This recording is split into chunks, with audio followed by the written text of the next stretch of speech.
Okay, now last article. This deals with. I saw this piece from blackenterprise.com. Okay, a very good article. This deals with how a new book reveals how the U.S. stole $600 billion from African Americans through unfair taxes post-slavery, unfair taxes after slavery ended. And I want to go to this article here. Let's see. Okay, let's close out this ad. Okay, a new book reveals how the U.S. stole $600 billion from African Americans through unfair taxes post-slavery, after slavery ended. And I've talked about this topic before, and I've talked about how there was an article from the Washington Post that dealt with how African Americans are overtaxed when it comes to property taxes by 13%. Historically, this is one of the ways that land was stolen from us, over assessing property value. Okay, over assessing, I should say, property tax responsibility, and then we can't pay the taxes. Then we lose our farm, lose our land. So this article is from April 24th, 2024. Andrew W. Carl, K-A-H-R-L, Andrew W. Carl, a professor of history and African American studies at the University of Virginia, put extensive research in his new book, which describes how U.S. bureaucracies created the nation's ongoing racial wealth gap by implementing a system of highly unjust municipal and state taxes. A system of highly unjust municipal and state taxes. Bloomberg reported the black tax, 150 years of theft, exploitation, and dispossession in America is the name of the book. Bloomberg reported that this book shares statistics, studies, and tales of African Americans being cheated out of land ownership, and pushed into poverty by racist laws and practices dating back to the Jim Crow era. Now, racism is a system of advantage and privilege distributed based upon race. Racism is not about calling people racial epithets, calling people racial slurs. That's bigotry. Racism is the power structure. Racism is a system of advantage and privilege distributed based upon race, which comes out of the ideology of European white supremacy. Racism occurs when one race of people control the majority of the wealth, power, resources, privileges, benefits, land, access to opportunity, access to employment, politics, laws, political office, media, healthcare, education, etc. And this is designed to marginalize and subordinate and do harm to another race of people. This is what racism is. And this comes out of the ideology of European white supremacy. Okay. So this is totally different than calling somebody racial epithets. That's bigotry. Racism is the power structure. Quote, this history sheds new light on the forces generating economic inequality in America. The forces generating economic inequality in America and the racial character of those inequalities. Professor of History and African American Studies, Andrew H. Carl said. The book pairs personal stories with rich details about municipalities nationwide that used complex tax collection to fund distribution to white land and property owners. Okay. Details about municipalities nationwide that used complex tax collection to fund distribution to white land and property owners, and the economic dynamics spanning over a century of the United States history. Starting in the late 19th century, the late 1800s, and early 20th centuries, early 1900s, unfair tactics were used to doubly disadvantage Black landowners by artificially inflating property value estimates for tax collection. Artificially inflating property value estimates for tax collection, overcharging them for their land, and exploiting their inability to pay as a means to seize their properties. Historically, this has been one of the ways that our land was stolen from us. Examples include Anthony Fleming and J.R. Rooks, two Black men forced off their farmland by white supremacist mobs, who went on to establish a town with the goal of enabling Black Americans to own land. By 1911, Edmondson, Arkansas encompassed 30 square miles of stores, a bank, a hotel, and a post office for local Black homeowners.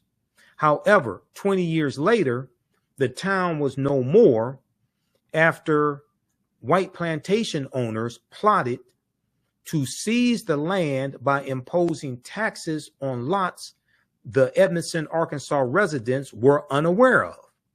Once the residents failed to pay the taxes they had no clue about, the plantation owners seized the land.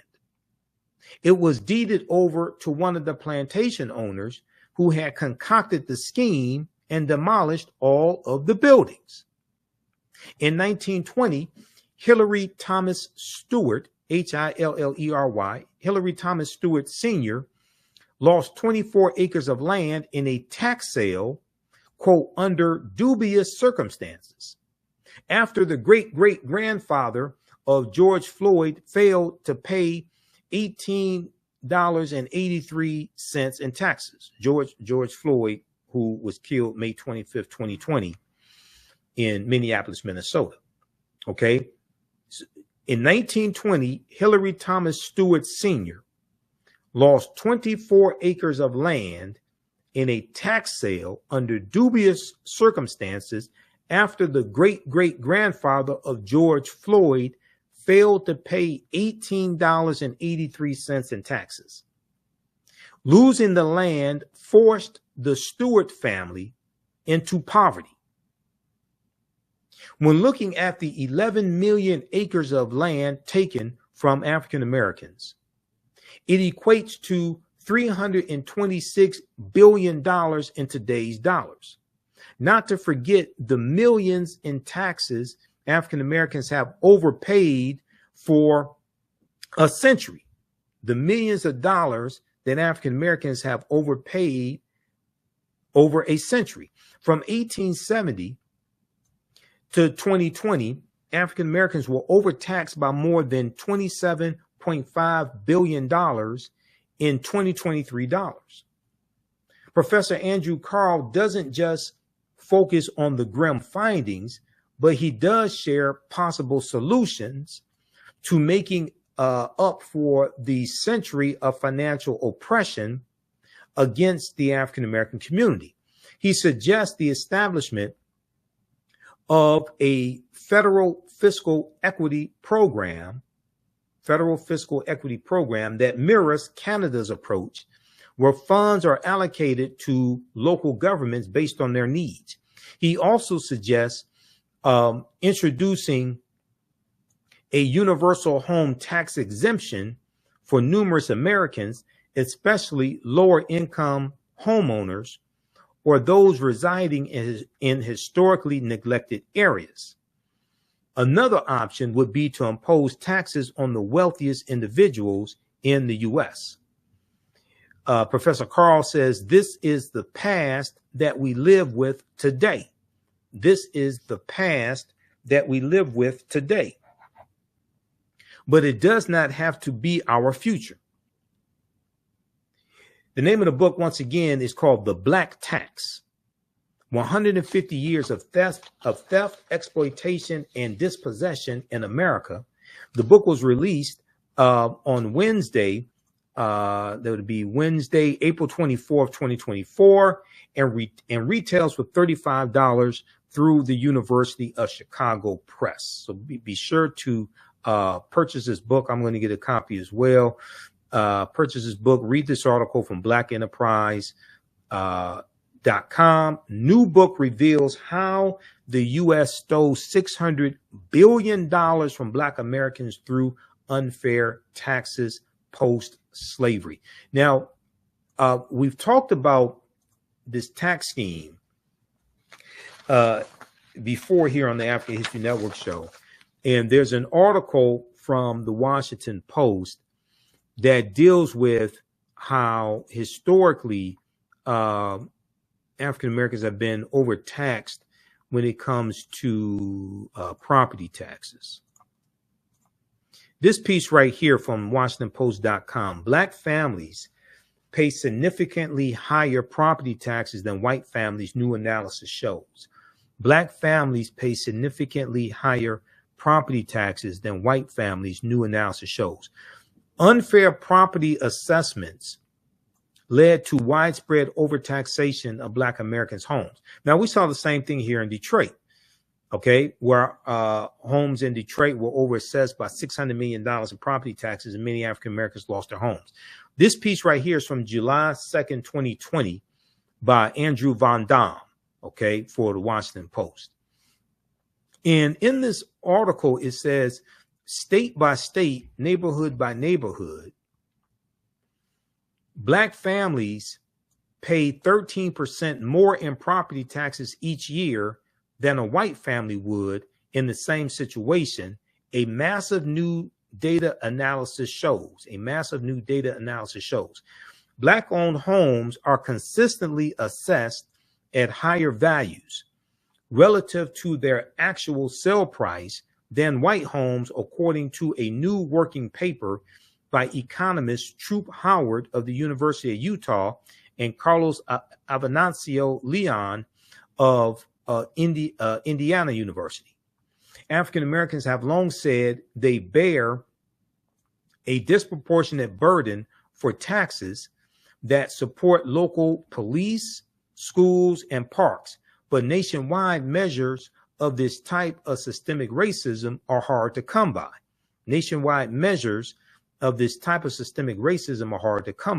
Okay. Now, these are all laws and policies that have to be changed. These various loopholes have to be closed. To expose the structural and historical factors behind these discriminatory property tax assessments, the economists analyzed more than a decade of tax assessments and sales data for 118 million homes throughout the country. Okay. To expose the structural and historical factors behind these discriminatory property tax assessments, the economists analyzed more than a decade of tax assessment and sales data for 118 million homes throughout the country. In almost every state, property tax assessments were higher in areas with more African American and Hispanic residents.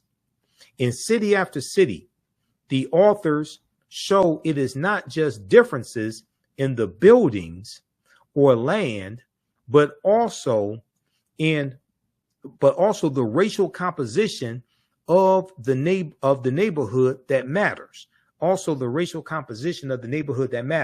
The gap between white families and minority households remains large. The gap is 10%. When you combine data for Hispanic and Black households, the authors excluded California because Proposition 13, passed in 1978, drastically changed how property is valued there. Okay.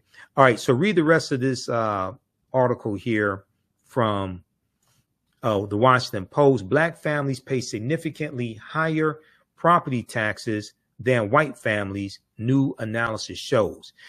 And when we look at the California Reparations Task Force, when we look at their report, and we look at the 12 harms that they laid out, and I talked about this in my presentation that I did for the Detroit Reparations Task Force, the presentation I delivered March 2nd, 2024. And you can watch that lecture. It's on our social media platforms. It's on my Facebook page, The African History Network, and my YouTube channel, Michael Imhotep. And then we air it periodically.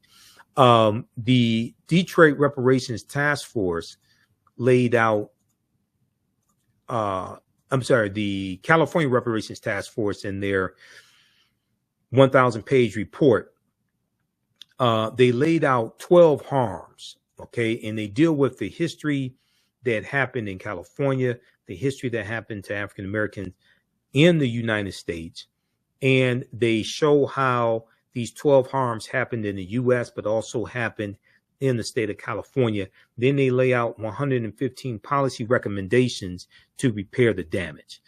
12 harms detailed in the California Reparations Report that happened nationally and in California. Number one, enslavement. Now, we know in California, they've identified somewhere between 1,500 to 4,000 slaves, because California came into the Union as a free state in 1850. Okay, so the California does not have a deep history of slavery, but it does have a deep history of racism, housing discrimination, voter suppression, etc. So number one, enslavement. Number two, racial terror. Number three, political disenfranchisement. Number four, housing segregation. Number five, separate and unequal education. Number six, racism in environment and infrastructure. Number seven, pathologizing the Black family. Number eight, control over creative, cultural, and intellectual life. That deals with theft of royalties when it comes to music and different things like this, and how our artists were ripped off of their royalties. Control over creative, cultural, and intellectual life. Number nine, stolen labor and hindered opportunity. Number 10, an unjust legal system. Number 11, mental and physical harm and neglect. Number 12, the racial wealth gap. Okay.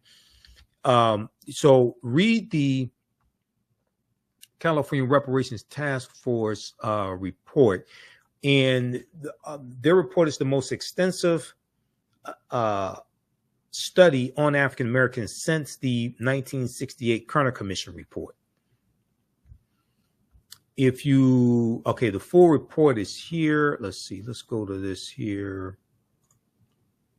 OAC.gov. And it's loading.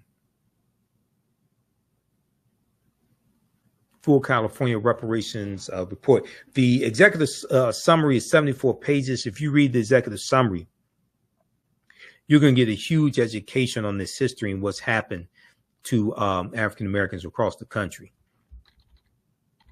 But this is the full 1,080-page report, and they lay out 115 policy recommendations to address the harms that have happened. They have a table of contents here also.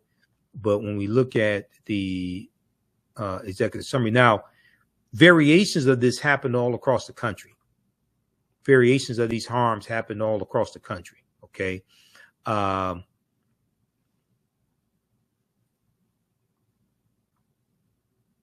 So you can take these 115 policy recommendations. What needs to happen is really we need to shift the focus from talking about slavery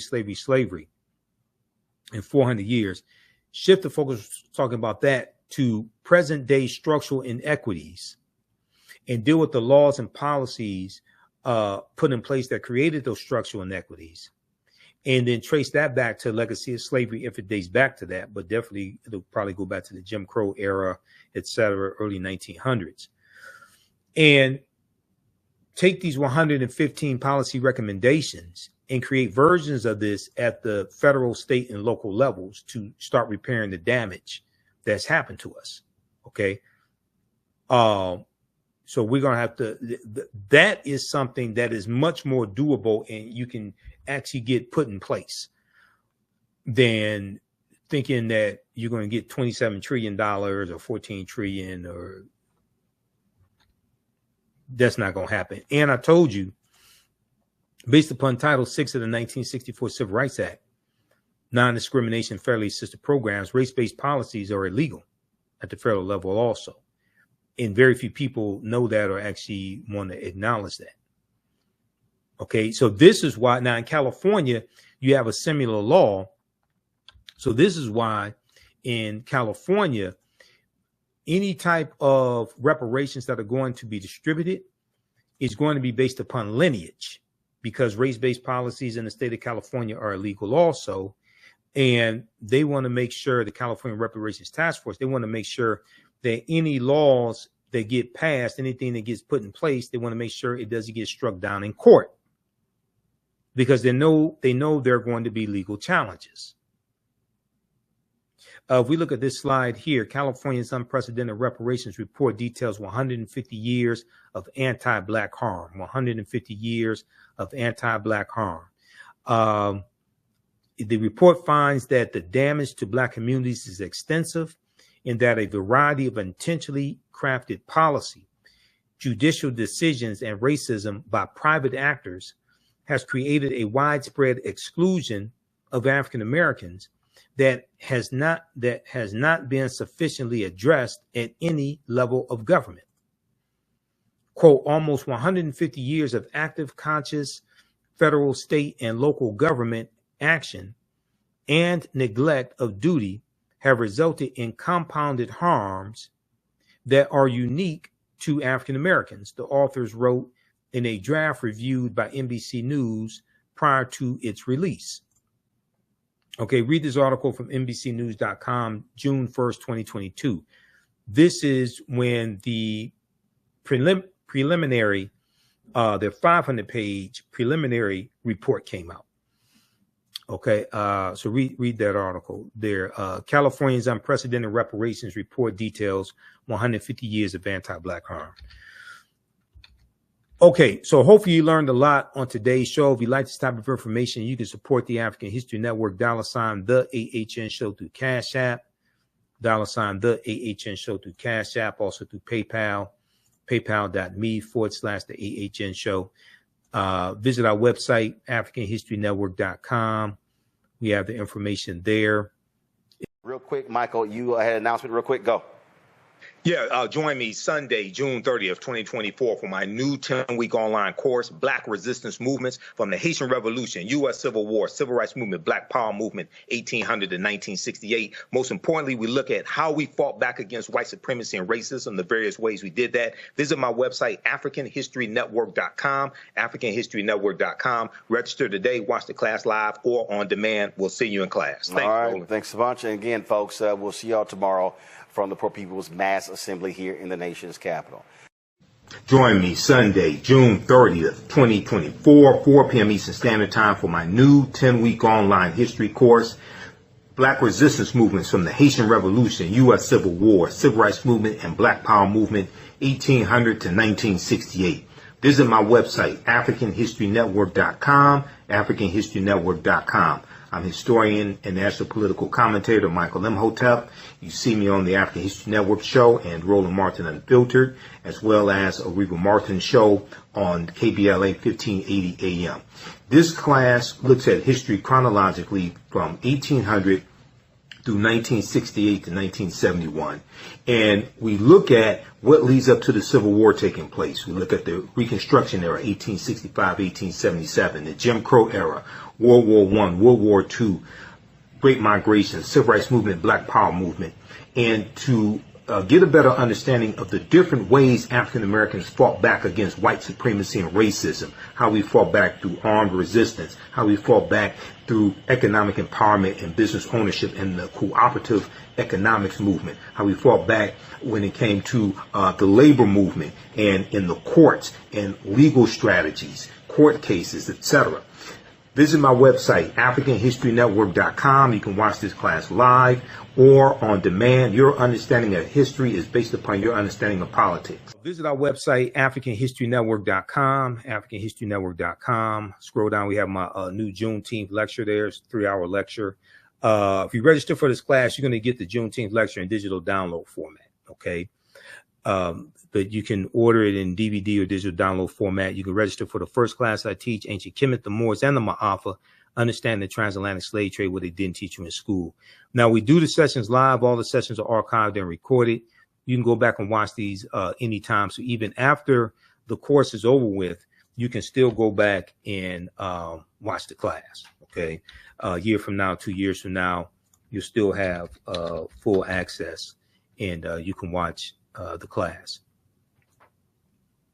This content is PG-13, so you can use this with your children. Okay, so it's not overly graphic. I don't do a lot of cursing or anything like that. And it's very visual. So there's articles that we reference, books that we reference. I show you usually the book references on the screen, so you don't have to buy any of the books if you don't want to. But register here. We're going to do a class introduction right now. I teach this at my online school, so you can register for this course. Click right here, register for full course at AfricanHistoryNetwork.com. We just posted a link here in the thread of the broadcast.